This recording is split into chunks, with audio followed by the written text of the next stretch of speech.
Friends ಎಲ್ಲರಿಗೂ ನಮಸ್ತೆ. ಇದೀಗ ತಾನೇ ಮತ್ತೊಂದು ಹೊಸ ಪ್ರೊಫೈಲ್ ಬಂದಿರುವಂಥದ್ದು. ಪ್ರೊಫೈಲ್ ಮಾತ್ರ ತುಂಬಾ ಚೆನ್ನಾಗಿದೆ, ಹಾಗಾಗಿ ಎಲ್ಲಿಯೂ ಕೂಡ ಸ್ಕಿಪ್ ಮಾಡದೆ ಕೊನೆ ತನಕ ನೋಡಿ. ಸೊ ಇವಳ ಹೆಸರು ಸುನಂದಮ್ಮ ಅಂತೇಳ್ಬಿಟ್ಟು, ವಯಸ್ಸು 35 ವರ್ಷ ಕಂಪ್ಲೀಟ್ ಆಗಿದೆ. ಬೇಗೂರು ಅಂತಕ್ಕಂಥ ಹಳ್ಳಿ ಭಾಗದವಳು. ಕೆಲಸ 10 ಎಕರೆ ಅಡಿಕೆ ತೋಟ ಇದೆ ಅಂತೇಳಿ ಮಾಹಿತಿಯನ್ನು ಕೊಟ್ಟಿದ್ದಾಳೆ. ಇನ್ನು ಸಮಸ್ಯೆ, ಗಂಡ ಹಳ್ಳಿಗುಗ್ಗು, ರಸಿಕತೆ ಇಲ್ಲ, ಹಾಗಾಗಿ ಈ ಒಂದು ನಿರ್ಧಾರವನ್ನು ಮಾಡಿರೋದು. ನಿರೀಕ್ಷೆ ಏನಪ್ಪ ಅಂದರೆ ಸಿಟಿ ಹುಡುಗನ ಜೊತೆ ಗೆಳೆತನ ಬೇಕು ಅಂತೇಳಿ ಎಕ್ಸ್ಪೆಕ್ಟೇಷನ್ ಮಾಡಿದ್ದಾಳೆ.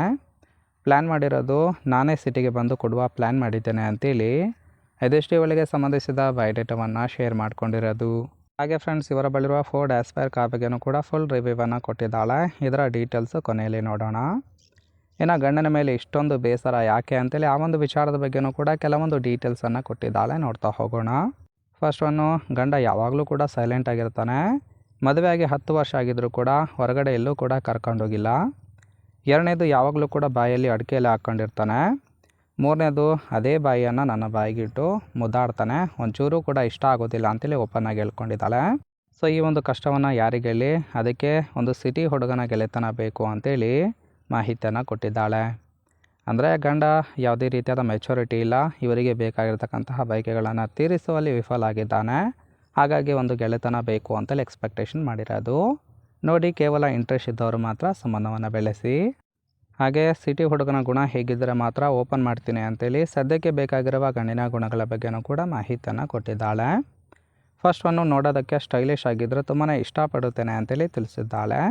ಅಂದರೆ ಫಿಸಿಕಲಾಗಿ ನೋಡೋದಕ್ಕೆ ಸ್ವಲ್ಪ ಸ್ಟೈಲಿಶ್ ಆಗಿರಬೇಕು. ಎರಡನೇದು, ನಾನು ಹಳ್ಳಿಯವಳು ಅಂತೇಳಿ ನಿರಾಕರಣೆ ಬೇಡ ಅಂತೇಳಿ ತಿಳಿಸಿದ್ದಾಳೆ. ಮೂರನೇದು, ಬಗ್ಗೆ 30 ನಿಮಿಷ ನಿಲ್ಲುವ ಶಕ್ತಿ ನನಗಿದೆ, ಗುದ್ದುವ ಶಕ್ತಿ ನಿಮಗೂ ಕೂಡ ಇರಬೇಕು. ಇನ್ನು ಮನೆಯಲ್ಲಿ ನಾನೇ ಯಜಮಾನಿ, ಸಿಟಿಗೆ ಬಂದು ನಾನೇ ಕೊಡುತ್ತೇನೆ, ಆದರೆ ನೀವು ಹೋಟೆಲ್ ಮಾಡಿದರೆ ಸಾಕು ಅಂತೇಳಿ ಮಾಹಿತಿಯನ್ನು ಕೊಟ್ಟಿದ್ದಾಳೆ. ಅಂದರೆ ಇವರು ಹಳ್ಳಿಯಿಂದ ಸಿಟಿಗೆ ಬಂದು ಮಾಡಿಸ್ಕೊಂಡು ಹೋಗ್ತೀನಿ ಅಂತೇಳಿ ಹೇಳಿದ್ದಾಳೆ. ಆದರೆ ಹೋಟೆಲ್ ಮಾಡ್ತಕ್ಕಂತಹ ಎಲ್ಲ ಖರ್ಚು ವೆಚ್ಚವನ್ನು ನೀವೇ ನೋಡ್ಕೊಳ್ಬೇಕು. ಹಾಗಿತ್ತು ಅಂದರೆ ಮಾತ್ರ ಬಂದು ಸುಖ ಕೊಡುವುದಾಗಿ ಮಾಹಿತಿಯನ್ನು ಕೊಟ್ಟಿದ್ದಾಳೆ. ನೋಡಿ ಫ್ರೆಂಡ್ಸ್, ಕೇವಲ ಇಂಟ್ರೆಸ್ಟ್ ಇತ್ತು ಅಂದರೆ ಕಾಲ್ ಮಾಡಿ. ಇನ್ನು ಫೈನಲಾಗಿ ಇವರ ಬಳಿರುವ Ford Aspire 1.2 VI VCT titanium car ಬಗ್ಗೆನೂ ಕೂಡ ಫುಲ್ ರಿವ್ಯೂವನ್ನು ಕೊಟ್ಟಿದ್ದಾಳೆ. ಸೊ ಈ ಒಂದು ಕಾರಿನ ಓರಿ ಬಂದ್ಬಿಟ್ಟು ರಿಜಿಸ್ಟ್ರೇಷನ್ ಇಯರು ಜುಲೈ 2017 ಅಂತೇಳಿ ಹೇಳಿರೋದು. ಇನ್ನು ಫ್ಯೂಯಲ್ ಟೈಪು ಪೆಟ್ರೋಲ್ ಸಪೋರ್ಟ್ ಕೊಡುತ್ತೆ, ಇನ್ಸೂರೆನ್ಸ್ ಕನ್ಫರೆನ್ಸ್ ಆಗಿರೋದು. ಕೆಪಾಸಿಟಿ 5 ಜನ ಕಂಫರ್ಟಬಲ್ ಆಗಿ ಕೂತ್ಕೊಳ್ಬೋದು. ಕಿಲೋಮೀಟರ್ ಡ್ರೈವನ್ ಮಾತ್ರ 45,000 ಕಿಲೋಮೀಟರ್ ರನ್ ಆಗಿದೆ. RTO ಬೆಂಗಳೂರು. ಇನ್ನು ಓನರ್ಶಿಪ್ ಮಾತ್ರ ಫಸ್ಟ್ ಓನರ್ ಆಗಿರೋದು.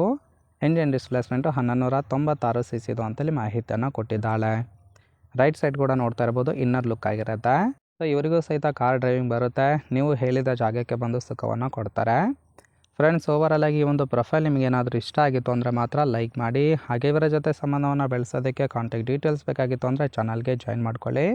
ಹಾಗೆ ನಿಮ್ಮ ಅನಿಸಿಕೆ ಏನು ಅನ್ನೋದನ್ನು ಕಮೆಂಟ್ ಮೂಲಕ ತಿಳಿಸಿ.